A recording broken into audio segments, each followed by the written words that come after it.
मोबाईलमुळे मला नखं वाढलेले कळतात, दाढी मिशा वाढलेले कळतात, पण जीडीपी वाढतो म्हणजे कुठे नेमकं बघायचं ते कळत नाही. जीडीपी वाढतो म्हणजे कुठे नेमकं बघायचं ते कळत नाही.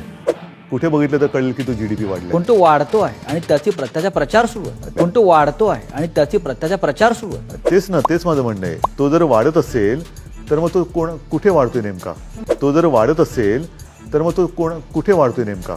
नखं वाढतात, दाढी वाढते, केस वाढते हे दिसतात, जीडीपी वाढलेला दिसत नाही. हे जे काही अतार्किक विधान आणि त्यातून होणारी विनोद निर्मिती हे सगळं पाहता इंस्टाग्रामचा नाद कोणाच्या बापाला सुटणार आहे? तुम्ही सांगा. एवढं उच्च कोटीचं मनोरंजन ज्या प्लॅटफॉर्मवर मिळतं, मग ते इंस्टाग्राम असो, युट्यूब असो, फेसबुक असो, कुठल्याही माध्यमातून या अशा जर क्लिप्स येत असतील मुलाखत खेळण्याच्या, आणि त्यातून तसं मी म्हणालो की अतिशय उच्च कोटीचे असे विनोद तिथे निर्माण होत आहेत, आणि ते बघितल्यानंतर माणूस आपलं दुःख हे क्षणभराकरता नाही तर विसरून जातो. त्याचा पगार झालेला नाही, त्याच्या खिशात पैसे नाही, तो उपाशी आहे 2 दिवस हे सुद्धा विसरतो. अशा पद्धतीचा विनोद निर्माण करणं हे सगळ्यांना जमत नाही, आणि ज्यांना जमतं आणि जमल्यानंतर ते अशा प्लॅटफॉर्मच्या माध्यमातून आपल्या समोर येतात, हे फार मोठं पुण्याचं काम आहे. आणि ते करत असताना त्यांचं पुण्य आपण हिरावून घेऊ नये यासाठी किमान आपण इंस्टाग्राम, युट्यूब, फेसबुकवरचे असे रील्स, खास करून अशा रील्स मुलाखत वाल्या त्या बघणं बंद करू नये असं मला तरी वाटतं.